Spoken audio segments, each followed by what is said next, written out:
pessoal, aqui a gente fala o pastor Eduardo, com imenso carinho, com imenso prazer, que eu quero agradecer a pastora Aparecida, presidenta da Carvalho de Justiça, o nosso vice-presidente José Ângelo, pastor José Ângelo, o nosso pastor Arnésio, a sua esposa missionária Carla. Muito obrigado pelo carinho, né?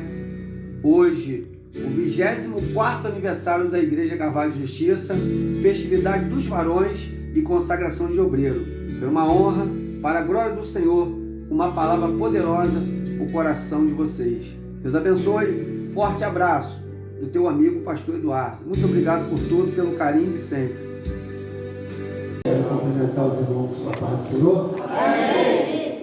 Quero cumprimentar os irmãos com a paz do Senhor. Amém. Quero externar minha gratidão, ao pastor Arnésio, por confiar, a gente estar aqui, pastora Aparecida, missionária Carla, a irmã Miriam, todo o corpo aí de obreiro, os varões, essa tribuna aqui maravilhosa, pastores, evangelistas, a cada um de vocês, eu estava ouvindo aqui o testemunho da nossa irmã, e eu confesso a vocês, talvez vocês estão me vendo aqui, para quem não me conhece, me chamo Eduardo, Ministério Pastoral, minha esposa a pastora Beatriz, aí meus filhos Pedro Henrique, Gabriel, Marcos Eduardo, e confesso dizer para vocês que essa igreja aqui, ela é muito carinhosa, os irmãos são maravilhosos, faz a gente se sentir bem, se sentir em casa, não precisa nem pregar, não precisa nem louvar, só o carinho que eles dão aqui a gente já sai sarado, amém? É sério, gente, eu nunca vi um pastor tão maravilhoso como o pastor Arnésio, você vê a sinceridade, a entrega dele, a dedicação, a pastora Aparecida abraçando minha esposa ali, eu fico muito feliz, a missionária Carla esteve conversando, fazendo um convite, eu confesso dizer para vocês que antes deles ligar para mim, Deus já tinha me dado uma visão em casa. Eu falei para minha esposa, filha? E Deus, ele é tremendo, irmãos. Eu só tenho tido visões com essa igreja aqui maravilhosa. Hoje, quando eu me dediquei, hoje eu nem almocei direito, irmãos. Eu confesso a vocês que eu tenho 24 anos de evangelho, me batizei em 2001, e eu confesso a você que cada vez que eu subo, pego o microfone, parece que eu aceitei Jesus hoje. Porque não é fácil, irmãos, estudar, ministrar a palavra para pessoas como vocês. Pessoas maduras na fé, pessoas leões e leões na presença do Senhor.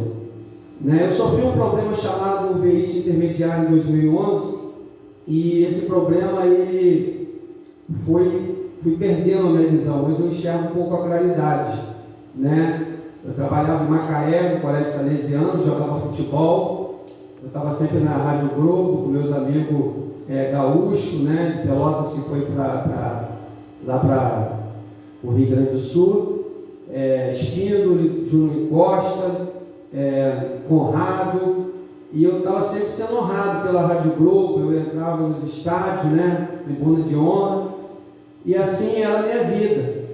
E só que Deus, ele sempre bota uma vírgula na nossa vida.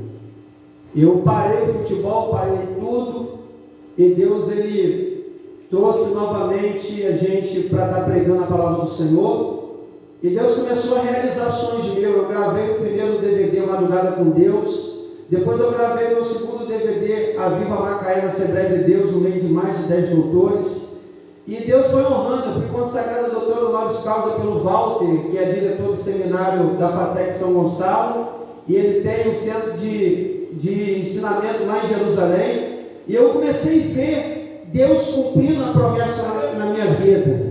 Eu confesso dizer que eu fui até um Barra News com a minha esposa, meu cunhado me pegou na carcunda, me colocou, ali o apóstolo Angelo Duque ali, e Benny Hinn, o homem mais usado do mundo, colocou a mão na minha visão, e nada aconteceu. Eu voltei para casa frustrado, eu voltei para casa triste, e eu não contei nada para ninguém, até que eu tive um sonho, sonhei com alguém, trazendo alguém para me orar. Eu dizia, eu não vou orar porque eu preciso de cura no sonho. E de repente uma voz falava para mim assim: por que você não vai orar? Ora, porque quem cura Não é você, quem cura sou eu, você só apenas instrumento de Deus. Você pode glorificar Deus? Você é instrumento de Deus. Deus escolheu para poder você mudar a história de outras pessoas. Daí, quando eu me dei por conta, pessoas começaram a ser curadas. Uma moça que estava com HIV, ela foi curada, irmãos, de HIV. Eu tenho testemunho em Macaé. Minha irmã Jaconisa Cristiane mora aqui em Visconde Taborim, foi curada de 3 anos de disco. Meu sobrinho estava sangrando, os médicos não conseguiram diagnosticar o que ele tinha. Na oração ele foi curado. Então o que eu quero dizer para você, senhoras e senhores, Deus tem uma obra na sua vida, e se Ele te escolher, Ele é fiel para cumprir todas as promessas, e Ele vai cumprir. Nós vamos estar lendo um tema aqui. Quero parabenizar mais uma vez os varões, a igreja, 24º aniversário, né? Essa tarde eu estudei, irmãos, eu estudei desde a hora que o pastor falou comigo e a missionária. Eu fiquei o dia inteiro estudando, foi, filha? Olha, irmão, como eu estudei, estudava, Senhor, o que eu vou falar? E orava, falava, e ficando nervoso, até calmante eu tomei, tá? Porque não é fácil não, irmãos. Mas eu quero dizer para você que Deus está aqui nesse lugar. Quem sabe o tema aí? Quem sabe o tema? Ageu 2, versículo 9. Vamos ler todo mundo? Se puder, vamos colocar de pé. Vamos bem rapidinho, que a hora ela não espera, né? Louvado seja Deus, né? Vamos lá. Quem achou aí, diga, eu achei. Quem não achou, fala, espera só mais um pouquinho. Aleluia. Essa tarde eu deitei um pouquinho perto da minha esposa, eu tive uma visão. Eu estava aqui, pastor, os irmãos que ouvem, eu estou em cima de um altar. Se eu estiver falando alguma coisa seja mentira, que Deus permita Satanás me ceifar aqui dentro. Mas se eu estiver falando a verdade, que Deus poupe a minha vida. Eu tive uma visão essa tarde que eu via o trono de Deus. Nunca tive uma visão assim. Foi a primeira experiência que eu tive do trono. E eu me vi aqui, eu estava muito emocionado. E a igreja estava cheia. E Deus fazia coisas tremendas acontecer. Eu estava muito emocionado, irmão. E eu estou emocionado. Eu estou muito alegre. Parece que eu estou aceitando Jesus hoje de novo. Né? Quem achou aí? Vamos lá, vamos ler todo mundo? Vamos lá? Pam, parará, pam. Vamos lá? 1, 2, 3. A glória desta última casa será maior do que a da primeira, diz o Senhor dos Exércitos. E deixo para a paz, diz o Senhor dos Exércitos. Amém. Já foi orado uma vez mais, não quero perder tempo, quero ganhar tempo. Eu quero pedir à pastora Beatriz, ela vai estar lendo. Eu quero voltar com vocês no começo. No começo de tudo. Ler 1 Reis capítulo 9, versículo 26, 27 e 28. Eu gostaria de pedir, pode ser algum pastor aqui da tribuna, algum de vocês aqui, por gentileza, né? Para ler, depois que ela acabar de ler, 1 Reis capítulo 22, versículo, louvado seja Deus, glória a Jesus, 49. 1 Reis 22, versículo 49. Amém? Quem pode aqui? Os varões. Algum de vocês pode aqui? 1 Reis 22, versículo 49. Amém? Combinado? Amém? Pastor Beatriz? Vamos lá, pastor? Achou? 1 Reis 20, capítulo 9, versículo 26, 27 e 28. Vamos lá, rapidinho para a gente ganhar tempo. Louvado seja Deus. Glória a Jesus. Aleluia. Também o rei Salomão fez Nau em Ezion-Geber, que está junto a Elode, na praia do mar de Sufé, na terra de Edom. E mandou Irão com aquelas naus os seus servos, marinheiros, que sabiam do mar, com os servos de Salomão. E vieram a Ofir e tomaram de lá 420 talentos de ouro e o trouxeram ao rei Salomão. Até aí, o irmão aqui, por gentileza. 1 Reis 22, 49. E fez Josafá navios de Tarso para irem a Ofir, por causa do ouro, porém não foram, porque os navios se quebraram em Ezion-Geber. Dobre a sua atenção aqui nessa noite. Foi lido um texto pela pastora Beatriz que Salomão fez navio em Tarse e ele foi a Ofir. E aí nós vamos ver aqui, a qual o homem de Deus leu aqui, que o rei também, Josafá, também fez navio em Tarse, mas não foi a Ofir, porque os navios se quebraram. Eu quero que você dobre a sua atenção nessa noite. Eu disse para você que nós ia voltar de Ageu para o começo. Amém? Preste atenção aqui nessa noite, senhoras e senhores, ouvintes da palavra do Senhor. Uma coisa é quando Deus tem propósito na sua vida e Ele manda você fazer alguma coisa. Outra coisa é quando você vê alguém fazendo e dá certo, e você vai fazer e aquilo não dá certo. Por que não deu certo? A primeira coisa foi porque Deus não mandou. E a segunda coisa porque você fez porque você viu alguém fazer. Josafá era um rei temente a Deus, era fiel, era correto? Sim. Josafá, ele reinou, foi o quinto rei que reinou em Judá, cerca de 35 anos de idade. Ele reinou durante 25 anos. Josafá era um rei temente, reto, correto na presença do Senhor. Mas o que mais me chama a atenção é que Josafá foi fazer a mesma coisa que Salomão foi fazer. Salomão tinha feito e deu certo.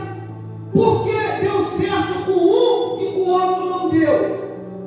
A primeira coisa que a gente vai encontrar é no capítulo 10 de 1 Reis. Porque Salomão, ele sempre disse: sem conselho os planos fracassam.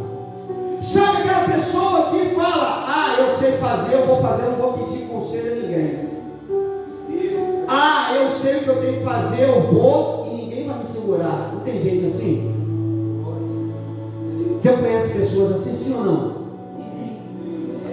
E aí o que vai acontecer? O sábio Salomão, ele fez diferente.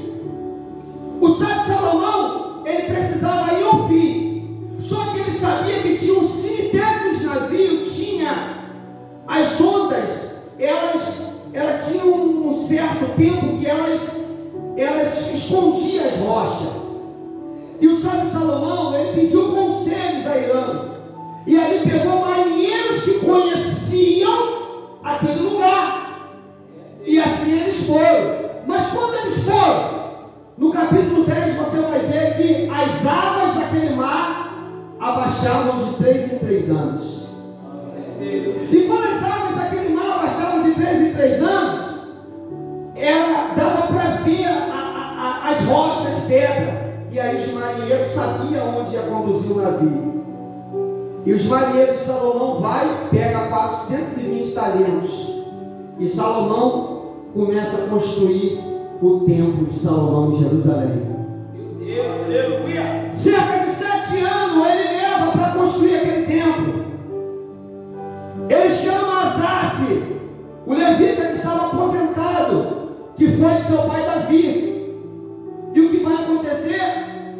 Ele chama para poder preparar ali os levitas, a orquestra.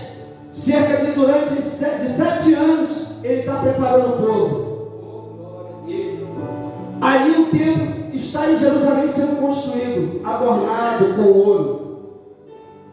Só que tem porém, quando começa o dia da inauguração daquela festa, Asaf prepara a orquestra. No momento que ele vai preparar, Deus não enviou anjo naquele lugar. Deus foi lá, a glória dele encheu aquele lugar. A glória dele encheu aquele lugar e não ficou ninguém de pé. Ninguém conseguiu nem abrir a boca para falar de tamanha glória que foi naquele lugar. Porque um quebrantado coração, novo coração de Deus, às vezes não precisa você abrir a tua boca para louvar. Quando você só olha para Deus e fala: Deus, eu estou aqui prateado, Deus desce a sua presença e manifesta dentro de você. Porque Deus te sonda, Ele te conhece, Ele sabe o que está aqui dentro de você. Às vezes você está chorando, mas você está adorando. Às vezes você está na prova, na dor, na luta, mas você quer Deus, quer a presença dEle. E aí o que vai acontecer? Essa glória toda, ela se acabou. O rei Nabucodonosor vai e destrói.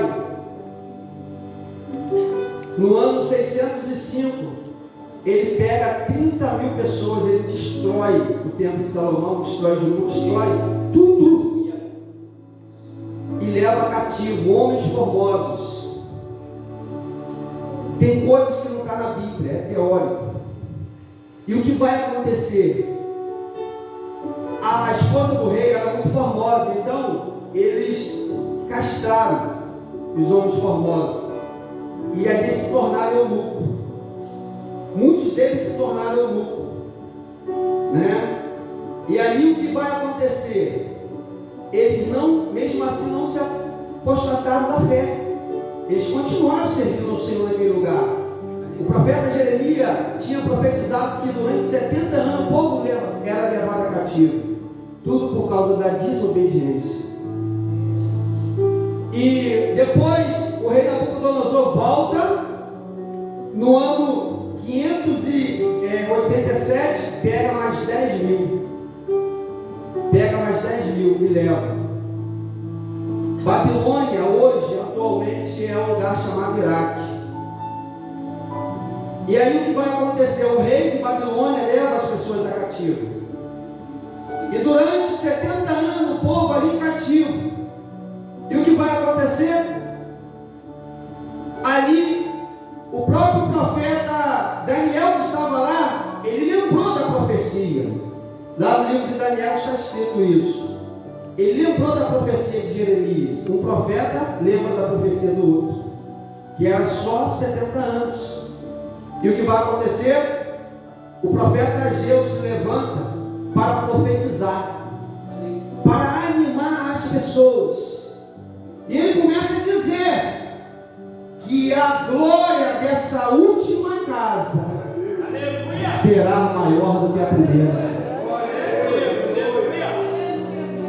No meio de tanto ouro, no meio de tanta riqueza, talvez você esteja se perguntando: mas por que o profeta Ageu se profetizou dessa forma?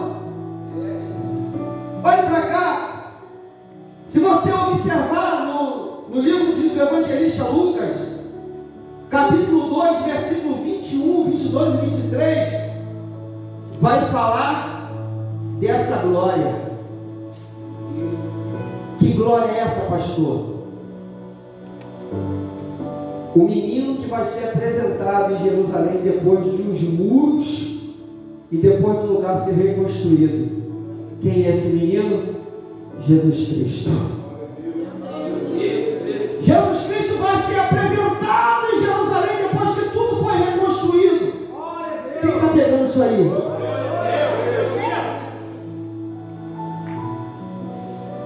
Às vezes nem tudo é riqueza. Às vezes não é ter a riqueza, mas ter o dono da riqueza, que é Jesus Cristo. Jesus Cristo foi apresentado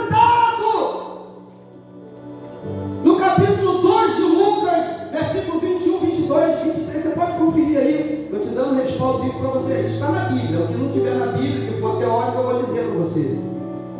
Ali, irmãos, ele começa a profetizar, animar o povo, incentivar o povo para que o povo voltasse a fazer a obra. Porque havia algumas pessoas que tinham saído, estavam naquele lugar, mas estavam meio que desanimados. Estava meio que desanimado, porque tinha outras pessoas que estavam desanimando. E o profeta Ageu, ele profetiza isso.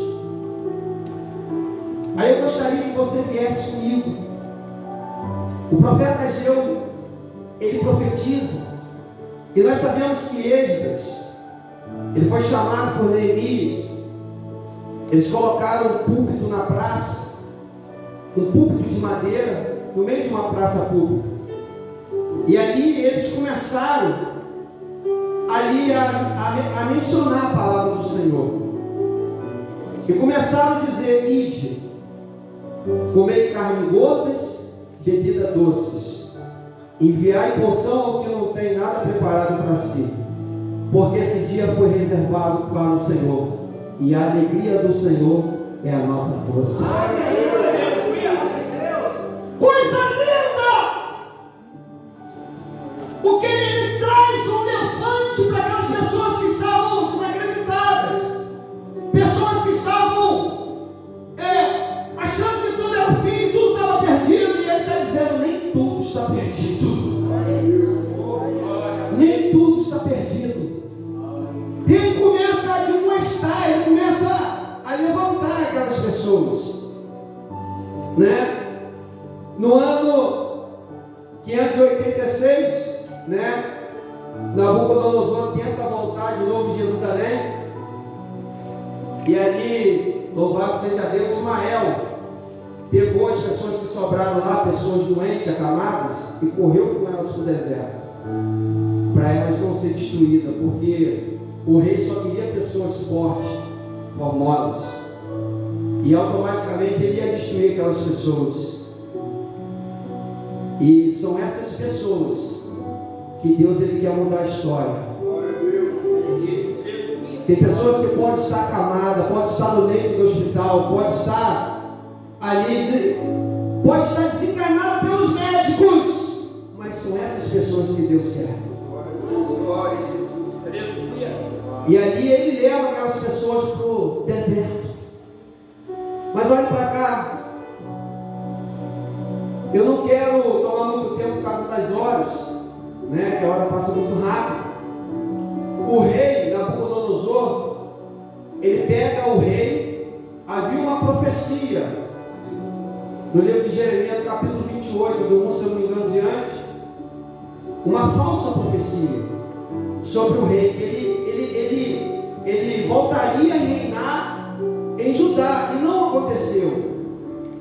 Arrancaram os olhos daquele rei, levaram ele diante da praça, sacrificaram a família dele. Foi uma forma de destronar o rei. Depois o rei, com o tempo, morreu, e aquilo não se cumpriu na vida dele. Ele não reinou em Judá. E o que vai acontecer? O povo, depois de 70 anos, ele é liberto. O profeta Ageu, junto com Zacarias, que apoiou, ele começa a profetizar. Em 4 meses houve 4 profecias. Ele começa a profetizar para o povo que estava ali, cabisbaixo, desanimado, o povo sem esperança, e ele profetiza. E como eu disse antes, trazendo algo para que você entenda, ele profetizou que a glória dessa última casa seria maior do que a primeira. Por que isso, pastor? O que o senhor quer dizer com isso? Porque naquela época só podia sentir, quem sabe o que eu estou falando aí, quem estuda, estudou teologia, sabe o que eu vou falar. Sabe o que eu vou falar. Só quem podia sentir a presença de Deus era quem? Pode falar. Sacerdote, reis e profetas. Sacerdote, repita comigo: sacerdote, rei e profeta. Mas foi profetizado que a glória da segunda casa seria maior que a primeira. Foi ou não foi? Sim ou não? Vem comigo.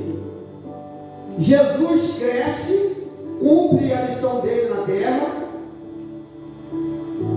e ele diz assim: eu vou para o Pai, mas eu vou enviar um Consolador. Aí o que Jesus diz para eles? Aonde foi destruído o templo? Você lembra? Em Jerusalém. Não é o tempo de Salomão? Pega isso aí. Você vai ter motivo para pular e dar glória aqui hoje. Jesus pega todos que seguiram ele, todos. Eu vou para o Pai, mas vem um que vai estabelecer uma promessa sobre vocês. Vocês todos vão ser revestidos de poder. Mas tem uma coisa que temos que fazer: ficar em Jerusalém. Ficar em Jerusalém até que do alto seja revestido de poder. Ou seja, a glória dessa última casa vai ser maior do que a primeira. Ficar em Jerusalém, aonde foi tudo destruído, agora está sendo construído novamente. Aonde abundou o pecado, superabundou a graça. Olha para o teu irmão e diga assim: na sua vergonha, Deus te dará dupla honra. Aonde foi a vergonha do povo? O povo foi destruído aonde? Em Jerusalém. Foi aonde o povo foi revestido. Eu tirei essa blusa, estou com essa, estou vestido.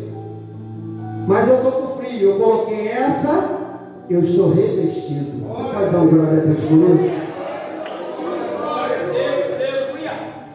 O povo estava vestido. Pastor, vestido de quê?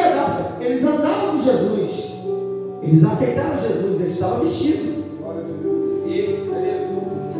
Pedro, quando estava ali prestes a ser cirandado pelo diabo, Jesus falou: olha, Pedro, o diabo tem pedido para te cirandar como trigo, mas eu tenho orado por ti. Estava vestido. Tinha quem lutar por ele, estava vestido. Mas houve um tempo que tem que ter o revestimento. Aí Jesus falou assim: agora você vai ser revestido. Agora eu não vou estar mais contigo, mas vai ter alguém que é o Espírito Santo. Não vai ser o seu profeta, não vai ser o seu sacerdote, não vai ser o rei, mas eu vou abrir o véu, vai se rasgar, e a glória vai descer e vai encher toda a casa. Palavra sobre palavras.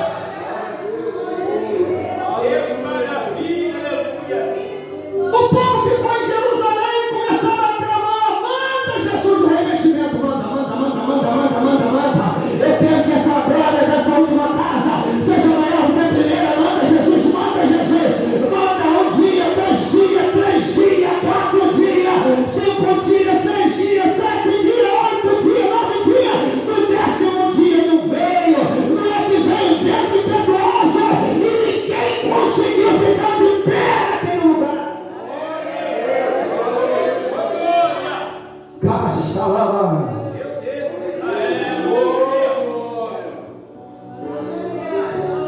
Ei, a última palavra do Senhor. Quando Deus tem uma promessa na sua vida, o diabo pode tentar te destruir a sua casa, a sua família, ele pode te aprisionar, mas quando você está ali fiel, mesmo com pouca força na presença do Senhor, não lembrando o nome dele, sabe o que acontece? Deus quando vê você com a verdadeira adoração, e ele manda o revestimento para a tua vida, e você se levanta, fala assim: sai da frente, Satanás! Sai da frente!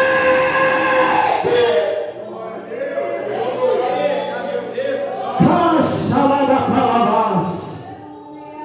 Sai do casamento! Satanás, sai da minha família! Sai do meu emprego! Satanás, não vou passar por cima de você!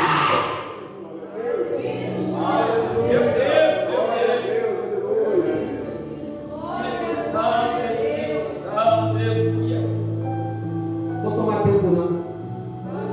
Você vai se colocar de pé. Pastor, eu posso? Pode. Existe uma promessa que foi estabelecida na minha e na sua vida. Se o diabo te seguir por um caminho, por 7 caminhos, ele vai fugir de você. Deuteronômio 28. Paulo diz em 1 Coríntios, capítulo 12, quem está de pé, olha para que não caia, versículo 13: não sobreveio sobre vós tentações que não fosse humana, mas fiel é o Senhor, que além das vossas forças não deixará ser tentado. Antes com a tentação, Ele vai prover um escape para que você possa suportar. Você é mais forte. Glória, glória, glória. Para crente cheio não existe retaliação. Se você procurar no dicionário, o que é retaliação? Retaliação é o mais forte, ele domina o mais fraco. Quem está forte aí? Você. Mesmo quando você pensa que você está fraco, mas você buscando a Deus, aí você fica forte.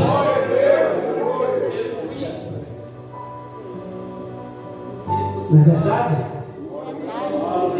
Pastor,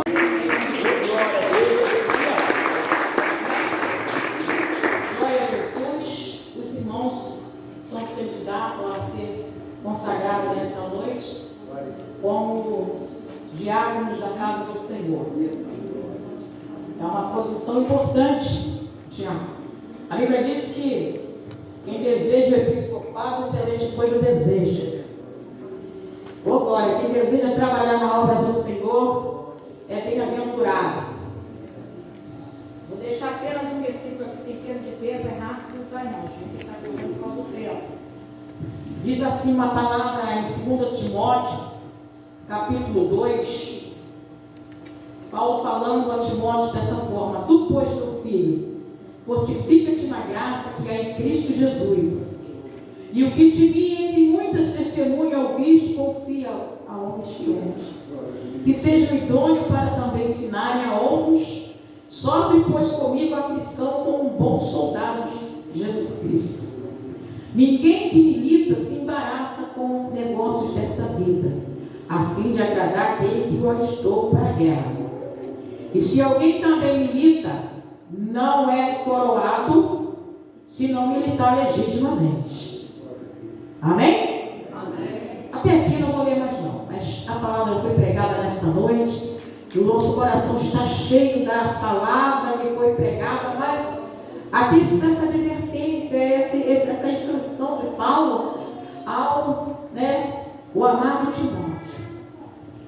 Glória a Jesus. Quem que milita não se embaraça com as coisas dessa vida. Aleluia. Quem aceita enquadrar-se ou, aleluia, fazer parte do ministério do Senhor, ele tem que ser forte e tem que ser corajoso. Aleluia. E saber que Deus é prioridade. A obra de Deus é prioridade. Aleluia. Em tudo. Aleluia. Glória a Jesus. Louvado seja Deus. Não que Deus é maior, que nós não vamos desprezar nossas famílias, nossos parentes, não é dessa forma. Mas irmãos, põe no coração esta autoridade. Não, eu tenho um compromisso com o Senhor. Eu assumi esse compromisso com o Senhor e com a igreja do Senhor, o ministério da casa de Jesus. E a quem eu vou honrar e vou estar prestando a minha adoração ao meu Deus e ao meu desempenho na obra do Senhor. Amém? Louvado seja Deus. Então, nesta noite, quero convidar também as esposas dos irmãos. Pode vir aqui, Jaqueline, cadê ela? Jaqueline não, Isaías. Pode vir, Isaías. Sara, cadê a Sara? Vem, Sara. Também se coloca ao lado do seu esposo. Nossa irmã Dilma também pode vir. Fica aqui próximo do teu esposo. Louvado seja Deus. E eu vou pedir nesta noite, aqui o nosso pastor, o nosso irmão ancião, ele vai estar descendo essa unção sobre os irmãos em nome de Jesus.